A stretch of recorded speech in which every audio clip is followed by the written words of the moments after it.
অনেক কিছু মনে করেন যে থাকার কষ্ট, গরু বাছুর নয়া মনে করেন, খাওয়া দাওয়া মনে করেন যে ব্যক্তিগত কষ্ট মনে করেন, চলাফেরা। উজানের ঢল ও ভারী বর্ষণে কুড়িগ্রামের ব্রহ্মপুত্র নদে দেখা দিয়েছে বন্যা। এতে পানিবন্দী হয়ে পড়েছে প্রায় 1000 পরিবার। কিছু চরে সপ্তাহ খানেক ধরে চলছে বন্যা। এতে কেউ নৌকায়, কেউ উঁচু স্থানে আশ্রয় নিয়েছে।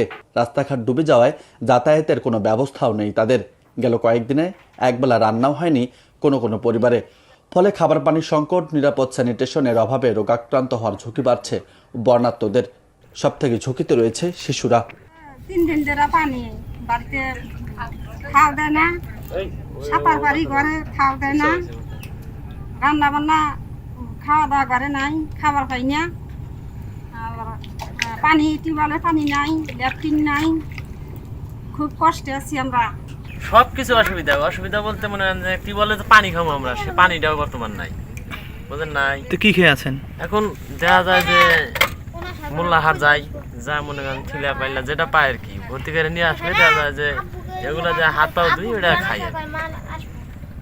আমার বাড়ি ঘর মনে করেন যে পানিতে তোলা গেছে, বাড়ির মনে ঘরে টি আছে না, টি মনে তোলা গেছে। এখন খাওয়া দাওয়ারও কষ্ট, মনে করেন যে শুকনা খাবার নাই। যাচ্ছি মোল্লার হাটে, ওইখানে উঁচা বালুর চর আছে, সেখানে গরুগুনা নিয়ে উঁচা জায়গায় রাখবো।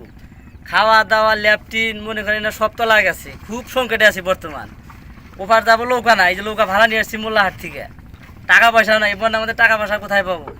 এখন উঁচা আশ্রয় গেতেছি, ওইখানে নিয়ে গরু ঘাটে রাইখে চলে আসবো। কিন্তু ওই দেখেন আমার বাড়ি তোলা গেছে, এই অবস্থা বর্তমান দাঁড়াইছে। আরও তো পানি বাড়তি আছে, এখন কোথায় যাবো সে ঠিকানা এখন বর্তমান নাই, ভালো জানা নাই। পানি উন্নয়ন বোর্ড বলছে ব্রহ্মপুত্রের পানি বৃদ্ধি পাচ্ছে, যা আগামী 48 ঘন্টা পর্যন্ত অব্যাহত থাকতে পারে। কুড়িগ্রামের উলিপুর উপজেলার বেগমগঞ্জ ইউনিয়নের ব্রহ্মপুত্র নদের মাঝে চরাঞ্চলগুলোর সবগুলো এখন পানির নিচে।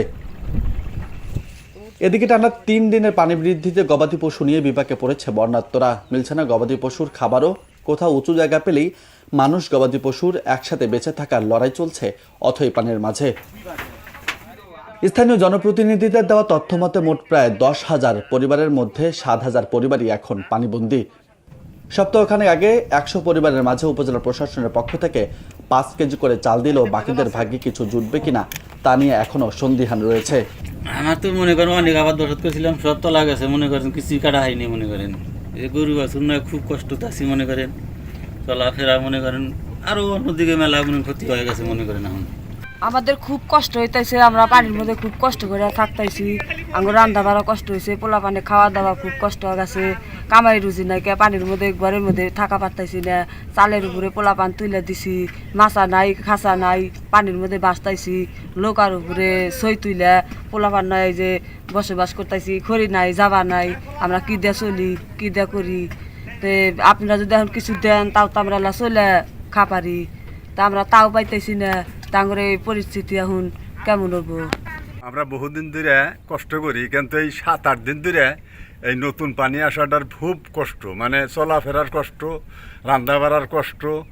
কতগুলা মানুষ খায়া থাকে, না খায়া থাকে, কতগুলা চালে থাকে, ছাপড়া উইটার দ্বারা থাকে, কতগুলা নৌকায়, যার নৌকা নাই তাকে ভাই একটু আমাকে নেন। কেউ ভেলায় থাকে, ভেলা বোঝেন না, বুড়া, আমার বাড়িতে বুড়া, মানে বুড়ায় থাকি, ঘরে থাকা যায় না, ঘরে পানি, চাল সই পানি, খুব অসুবিধা। আমরা বৃহস্পতিবার সকাল 9টায় চিলমারি ও নুনখাওয়া পয়েন্টে এই ব্রহ্মপুত্র নদের পানি বিপদসীমার 63 সেন্টিমিটার উপর দিয়ে প্রবাহিত হয়েছে। অব্যাহত পানির বৃদ্ধির ফলে এর অববাহিকার নিম্নাঞ্চলে প্লাবিত হয়েছে কয়েকটি উপজেলার হাজারো মানুষ। অন্যদিকে বাড়ছে ধরলা ও দুধকুমার নদের পানি। এই অবস্থায় জেলার নিম্নাঞ্চলে বন্যা পরিস্থিতি আরও খারাপ হতে পারে। পানি বৃদ্ধির ফলে নতুন নতুন এলাকাও প্লাবিত হচ্ছে। জেলার দুর্যোগ ব্যবস্থাপনা ও ত্রাণ শাখা জানিয়েছে, কুড়িগ্রামের প্রায় 320 বর্গ কিলোমিটার এলাকা বন্যায় প্লাবিত হয়েছে। বন্যার্তদের জন্য 404টি আশ্রয়কেন্দ্র চালু রয়েছে। এখন পর্যন্ত 61 মেট্রিক টন চাল, 2,967 প্যাকেট শুকনা খাবার ও নগদ 3,90,000 টাকা বিতরণ করা হয়েছে। জরুরি স্বাস্থ্যসেবার জন্য নিয়োজিত রয়েছে 83টি মেডিকেল টিম। বন্যার্তদের জন্য প্রতিদিন ত্রাণ বিতরণ কার্যক্রম অব্যাহত রেখেছে জেলা প্রশাসন।